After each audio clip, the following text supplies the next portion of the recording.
నమస్కారం. ETV life ఆధ్యాత్మిక channel తీర్థయాత్ర కార్యక్రమానికి స్వాగతం. త్రేతాయుగాన్ని మాత్రమే కాదు, ఆ తర్వాత యుగాలను కూడా ప్రభావితం చేసిన ధర్మస్వరూపుడు శ్రీరామచంద్రుడు. అలాంటి ఆ స్వామి సదాశివుడిని ఆరాధించినట్టుగా ఆధ్యాత్మిక గ్రంథాలు చెబుతున్నాయి. రావణ సంహారం అనంతరం ఆ పాపాన్ని ప్రక్షాళన చేసుకోవడానికి గాను రామచంద్రుడు అనేక ప్రదేశాలలో శివలింగ ప్రతిష్టలు చేస్తూ వెళ్ళాడు. అలాంటి పుణ్యక్షేత్రాలలో ఒకటైన గోవాలోని రామనాథిం నేటి మన తీర్థయాత్ర.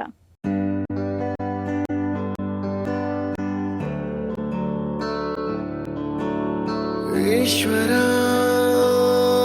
పరమేశ్వర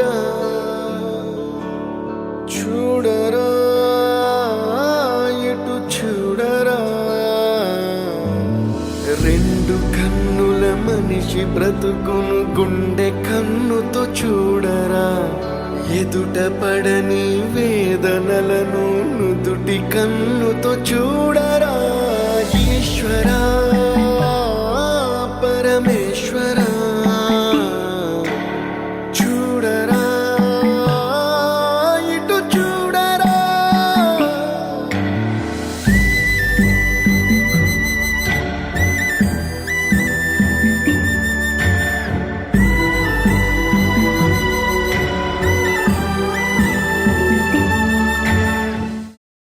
శ్రీరాముడు శివలింగాలను ప్రతిష్ఠించిన క్షేత్రాలలోని శివుడు, రామేశ్వరుడు, రామలింగేశ్వరుడు వంటి పేర్లతో పూజాభిషేకాలు అందుకుంటున్నాడు.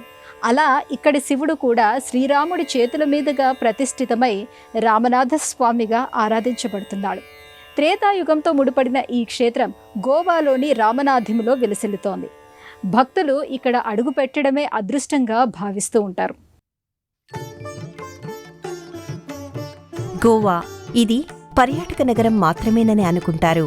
ఇక్కడి సముద్ర తీరం, ఇతర విహార ప్రదేశాలు అందుకు మరింత బలాన్ని చేకూర్చుతూ ఉంటాయి.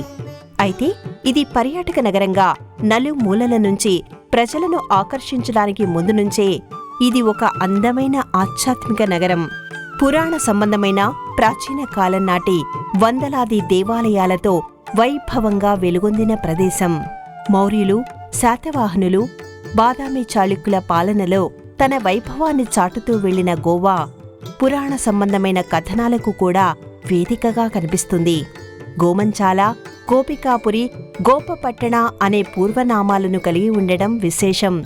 ఇదంతా కూడా కొంకణ తీర ప్రాంతం కిందకి వస్తుంది. పరశురాముడి కారణంగా ఇది గోమంతక్ పేరుతోనూ పిలువబడుతూ వచ్చింది. గోవాను పరశురాముడి సృష్టిగా చెబుతారు. తన గొండగడ్డలి పడిన ప్రదేశం వరకు గల భూభాగాన్ని తనకు వదలమని చెబుతూ పరశురాముడు సముద్రంలోకి తన గండ్రగొడ్డలిని విసురుతాడు. ఆ ప్రదేశం నుంచి సముద్రం వెనక్కి తగ్గుతుంది. అలా సముద్రుడు వెనక్కి తగ్గుతూ వదిలిన నేలనే గోవాగా చెబుతారు. అలా పరశురాముడితో ముడిపడిన ఈ నేలపై వెలసిన ప్రతి ఆలయం ఆధ్యాత్మిక వైభవానికి ప్రతీకగా కనిపిస్తుంది. గమనమేదో గమ్యమేదో లేత ప్రేమల లోతు ఎంతో లేని కన్నుతో చూడరా, చీకటేదో వెలుతురేదో మంచు ఏదో మంట ఏదో లోకమెరుగని ప్రేమ కథని లోని కన్నుతో చూడరా. ఈశ్వరా పరమేశ్వరా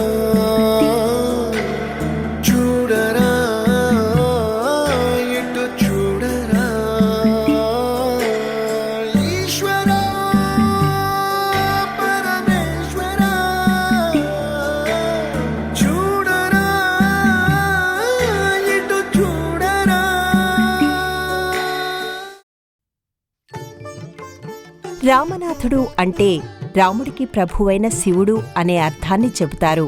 అలా రాముడి ప్రభువైన శివుడు పూజాభిషేకాలు అందుకునే ప్రదేశం కావడం వల్ల ఇది రామనాథి అనే పేరుతో పిలువబడుతోంది. ఇది బండవాడే జిల్లా పరిధిలోని చెప్పుకోదగిన క్షేత్రాలలో ఒకటి. గోకర్ణ మఠం, కాశీ మఠానికి చెందిన సారస్వత బ్రాహ్మణులు ఈ ఆలయాన్ని నిర్మించినట్టుగా చరిత్ర చెబుతోంది.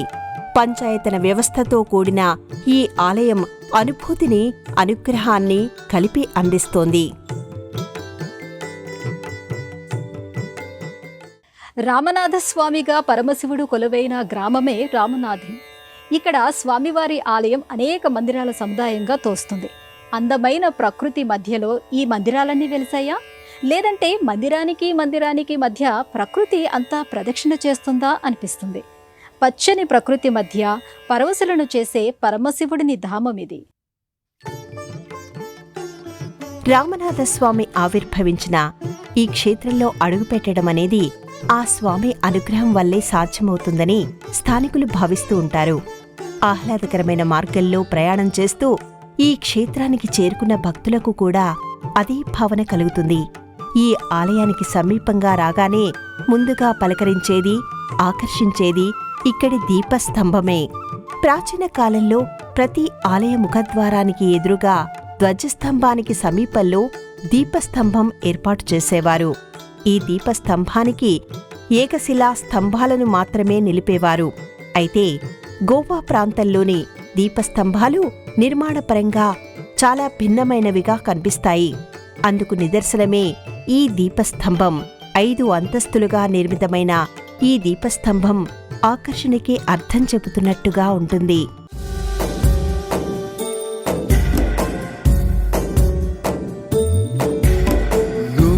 రాసిన రాతలిచ్చట మార్చుతూ మార్చుతుంటే నేలపైన వింతలన్నీ నింగి కన్నుతో చూడరా ఈశ్వరా పరమేశ్వరా, చూడరా ఎటు చూడరా, మసకబారిన కంటి పాపకి ముసుగు తీసే వెలుగులాగా కాలమడిగిన కఠిన ప్రశ్నకు బదులు ఎదురవ్వరా ఈశ్వరా పరమేశ్వరా, చూడరా ఎటు చూడరా ఈశ్వరా పరమేశ్వరా, చూడరా ఎటు చూడరా.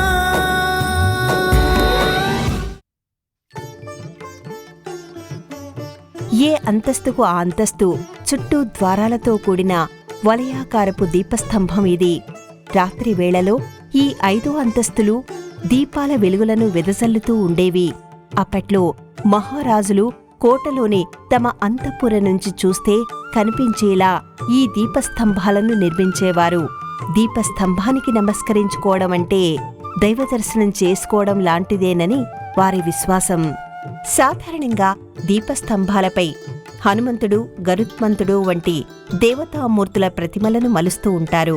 కాని అందుకు భిన్నంగా ఈ దీపస్తంభంపై మహాభక్తులు, అవధూతల ప్రతిమలను మలిచారు.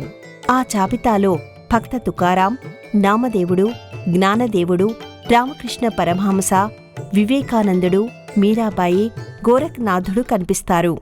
ఆనంద పరమానంద పరమానంద, ఆనంద పరమానంద పరమానంద, జగతి నీదే జన్మ నీది జగదానంద, ఆట నీదే పాట నీదే ఆత్మానంద, నిసరి సరిగా మమరిస నిజరిస దని పమ కమరిస, ఆనంద పరమానంద పరమానంద. గాలి, వెలుతురు ధారాళంగా వీచే విశాలమైన ముఖమండపాన్ని కలిగిన ఆలయం ఇది. అనునిత్యం ఈ మండపంలో నామ సంకీర్తన నడుస్తూ ఉంటుంది. శివలీలా విశేషాలతో కూడిన భజనామృతం సాగుతుంది. దైవదర్శనం అనంతరం భక్తులు సేద తీరడానికి వీలుగా ఈ మండపం చుట్టూ చేసిన అరుగుల నిర్మాణాన్ని మనం చూడొచ్చు. ఆ తర్వాత ప్రధానమైన మందిరంలోకి అడుగుపెట్టడం జరుగుతూ ఉంటుంది. రామనాథ స్వామి కొలువైన ప్రధానమైన మందిరం అత్యంత సుందరమైనదిగా, మరెంతో మనోహరమైనదిగా కనిపిస్తుంది. గర్భాలయంలోని శివుడు లింగ రూపంలోనూ, ఆ తరువాత విగ్రహ రూపంలోనూ దర్శనమివ్వటం ఇక్కడి విశేషం. ఇక ఇదే గర్భాలయంలో శివయ్యకి వెనుక భాగంలో నారాయణుడు కూడా కొలువై ఉండడం మరో విశేషంగా చెప్పుకోవచ్చు. దాదాపు 4 ఎకరాల ప్రదేశంలో 2 అంతస్తులుగా కలిగిన ఆలయం ఇది. అనేక కిటికీలు, ద్వారాలు, గోళాకారపు గోపురాలతో ఈ ఆలయ నిర్మాణం చాలా విలక్షణంగా అనిపిస్తుంది. ఇస్లామియా, పోర్చుగీసు, హైందవ మిశ్రమ శైలి నిర్మాణంతో జరిగిన విశేషమైన విన్యాసమిది. ఆధ్యాత్మికపరమైన విశిష్టతకు, నిర్మాణపరమైన పటిష్టతకు ప్రతీకగా ఈ ఆలయం తన ఘనతను చాటుతూ ఉంటుంది. ముఖ మండపం, సభా మండపం, అంతరాళం, గర్భాలయంగా ఈ ఆలయాన్ని నిర్మించారు. రామనాథుడు కొలువైన ఈ ఆలయం ఎంతో అందంగా, ఆకర్షణీయంగా, ప్రత్యేకంగా అనిపిస్తూ ఉంటుంది. నునుపు తేలిన బలమైన స్తంభాలు, పైకప్పు నుంచి వేలాడే విద్యుత్ దీపాలు, వివిధ రకాల వర్ణాలతో కూడిన గోడలు ఈ ఆలయం శోభాయమానంగా వెలగడంలో తమ వంతు పాత్రని పోషిస్తున్నాయి. ఓం అక్షరాయ నమః. ఆద్యంతరహితాయ నమః. ఇందీవరదళశ్యామాయ నమః. ఈశ్వరాయ నమః. ఉపకారప్రియాయ నమః. ఊర్ధ్వలింగాయ నమః. ఋగ్యజుస్సామసంభూతాయ నమః. ఋకార మాతృకా వర్ణరూపాయ నమః. లుహ్రతాయ నమః. ఓం అక్షరాయ నమః.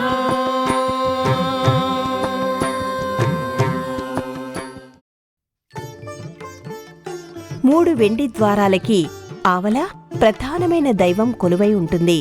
ఒక ద్వారంపై శివలీలా విశేషాలు, మరో ద్వారంపై విష్ణులీలా విశేషాలు, 3వ ద్వారంపై వివిధ దేవతామూర్తుల విన్యాసాలను ఆవిష్కరించారు. వెండి ద్వారాలను దాటుకుంటూ వెళ్లిన చూపులు నలుచెదరపు పానవట్టంపై గల శివలింగాన్ని ఆనందంగా అభిషేకిస్తాయి. ఆ స్వామికి ప్రీతికరమైన భావపుష్పాలను సంతోషంగా సమర్పిస్తాయి. శ్రీరాముడు ప్రతిష్ఠించిన ఈ శివలింగం అందమైన ఆకృతిని కలిగి ఉంటుంది. శివలింగ దర్శనం వల్ల, శివలింగానికి అభిషేకం చేయడం వల్ల అనేక జన్మల పాపాలు, శాపాలు, దోషాలు నశిస్తాయని ఆధ్యాత్మిక గ్రంథాలు చెబుతున్నాయి. శివలింగ అభిషేకంలో ఉపయోగించే ఒక్కో ద్రవ్యం వల్ల ఒక్కో విశేషమైన ఫలితం లభిస్తుందని సెలవిస్తున్నాయి. అనాది దేవుడైన స్వామివారికి అభిషేకం చేసినా పుణ్యమే, దర్శించినా ధన్యమే. సాధారణంగా శివక్షేత్రాలలో శివలింగానికి అభిషేకం చేసిన తర్వాత కవచంగా శివుడి శిరస్సును అమర్చుతుంటారు. అయితే అందుకు భిన్నంగా ఇక్కడి శివలింగాన్ని మానవాకృతిని పోలిన ప్రతిమగా అలంకరిస్తారు. శివలింగమనేది బయటికి కనిపించకుండా ప్రతిమను ఏర్పాటు చేసే విధానం గొప్పగా అనిపిస్తుంది. విశ్వనాథుని విగ్రహ రూపంలో, విలక్షణమైన రూపంలో చూడాలనే ముచ్చట తీరిపోతుంది. విశ్వనాథుడిని ఇక గర్భాలయంలో శివలింగానికి వెనుక భాగంలో ప్రత్యేకమైన వేదికపై నారాయణుడి మూర్తిని ప్రతిష్ఠించారు. కుదురైన ఈ సాలగ్రామశిల సౌందర్యపరంగా సమ్మోహితులను చేస్తుంది. హరిహరులకు భేదం లేదనే సత్యానికి సంకేతంగా ఈ దృశ్యం దర్శనమిస్తూ ఉంటుంది. శివయ్యతో సమానంగా ఇక్కడి కేశవులకు కూడా పూజాభిషేకాలను నిర్వహిస్తూ ఉంటారు. శైవ, వైష్ణవ సంబంధమైన పర్వదినాల్లో విశేషమైన సేవలను నిర్వహిస్తూ ఉంటారు. ఓంకారం సకల కళా శ్రీకారం చతుర్వేద సాకారం చైతన్య సుధాపూరం జ్ఞాన కమలకాసారం ధ్యాన పరిమళాసారం మధుర భక్తి సింధూరం మహాభక్త మందారం భవవేరీ భాంకారం హృదయ శంఖ హూంకారం ధర్మధనుష్ఠంకారం జగద్విజయ ఝంకారం అద్వైత ప్రాకారం భజేహం.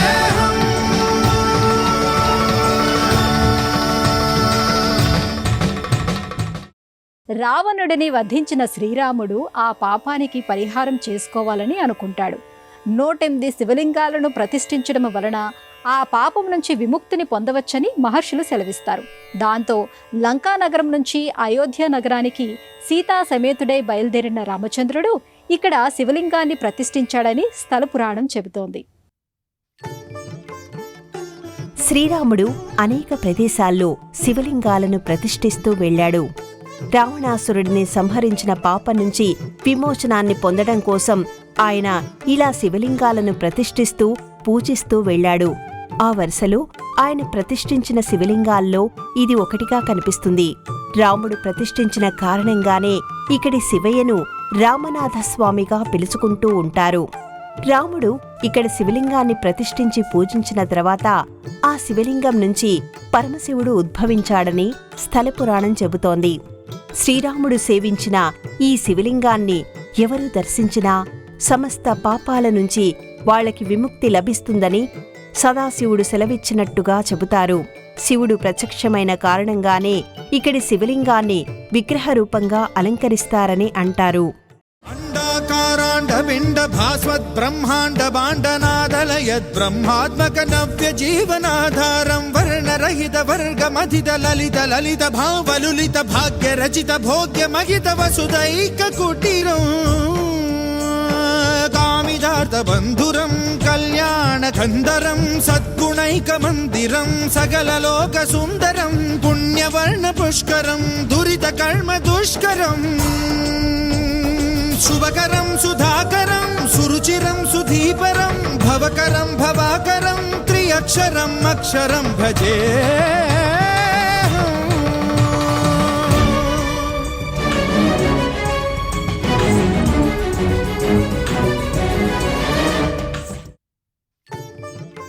శ్రీరాముడు పూజించిన కారణంగా ఆదిదేవుడు సాక్షాత్కరించిన కారణంగా ఈ క్షేత్రంలో ఇటు శైవ సంబంధమైన అటు వైష్ణవ సంబంధమైన పర్వదినాల్లో ప్రత్యేకమైన పూజలు సేవలు జరుగుతాయి. ఇక ఇదే ప్రాంగణంలో కామాక్షి అమ్మవారు శాంతేరి అమ్మవారు ప్రత్యేకమైన మందిరాల్లో కొలువై పూజాభిషేకాలు అందుకుంటూ ఉంటారు. తమ పాదాలను ఆశ్రయించిన వారిని ఆదుకుంటూ ఉంటారు. అమ్మవార్లు కొలువైన కారణంగా ఇక్కడ దసరా నవరాత్రులను ఘనంగా నిర్వహిస్తారు. కామాక్షి శాంతేరి అమ్మవారి సన్నిధానాలను ఈ ఆలయానికి సంబంధించిన ప్రధానమైన ఉపాలయాలుగా చెప్పుకోవాల్సి ఉంటుంది. స్వామివారిని దర్శించుకున్న భక్తులు అమ్మవారి పాదాలను ఆశ్రయిస్తారు. అమ్మవారు అనేక రూపాలను ధరిస్తూ తన భక్తులను రక్షిస్తూ వచ్చిన వైనం మనకి దేవీ భాగవతంలో కనిపిస్తుంది. సంతాన సౌభాగ్యాలను ప్రసాదించే అమ్మవారిని భక్తులు అత్యంత శ్రద్ధతో పూజిస్తారు. చీరెసారెలు సమర్పిస్తారు. ఇక ఆ పక్కనే గల ఇతర మందిరాల్లో వినాయకుడు, భేతాళుడు, కాలభైరవుడు కొలువై ఉంటారు. కాలభైరవుడిని ఈ క్షేత్రానికి క్షేత్ర పాలకుడిగా చెబుతారు. ప్రతిరోజు ప్రతి మందిరం దగ్గర అలంకారాలు, అర్చనలు జరుగుతూ ఉంటాయి. ప్రత్యేకమైన నైవేద్యాలు సమర్పించబడుతూ ఉంటాయి.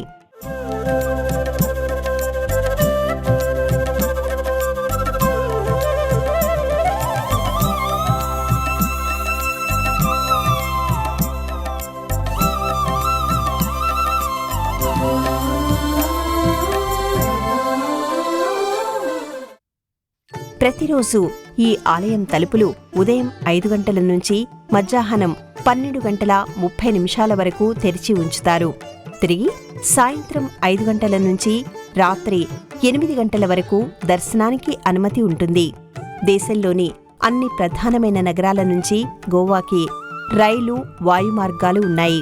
గోవా నుంచి రామనాథంకి బస్సులు, స్థానిక వాహనాలు అందుబాటులో ఉంటాయి. హైదరాబాద్ నుంచి కర్నూలు, నంద్యాల, అనంతపురం, బళ్ళారి, హుబ్లీ మీదుగా గోవా చేరుకోవచ్చు. అక్కడి నుంచి స్థానిక వాహనాలు అందుబాటులో ఉంటాయి.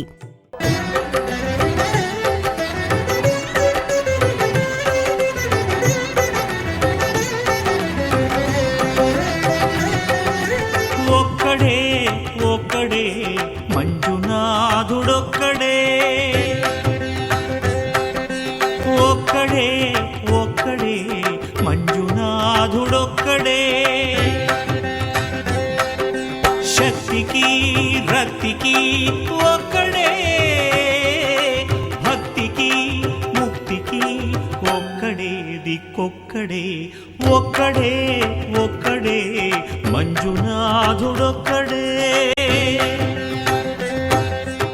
సాక్షాత్తు శ్రీరామచంద్రుడు ప్రతిష్ఠించిన శివలింగం, ఆ భవానీ శంకరుడు సాక్షాత్కరించిన ప్రదేశం, రాముడి పేరును కలుపుకొని పరమశివుడు కొలువైన పావన క్షేత్రం ఇది.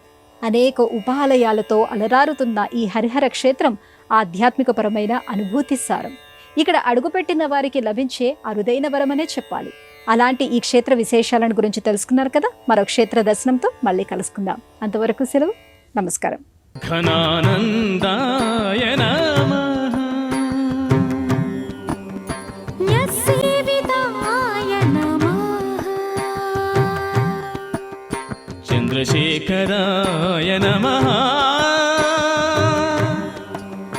ఛందో వ్యాకరణ సారాయ నమః జనప్రియాయ నమః ఝంఝానిల మహావేగాయ నమః న్యంబంజితాయ నమః టంకార నృత్య విభవాయ నమః ఠం శబ్దప్రియాయ నమః ఓం అక్షరాయ నమః.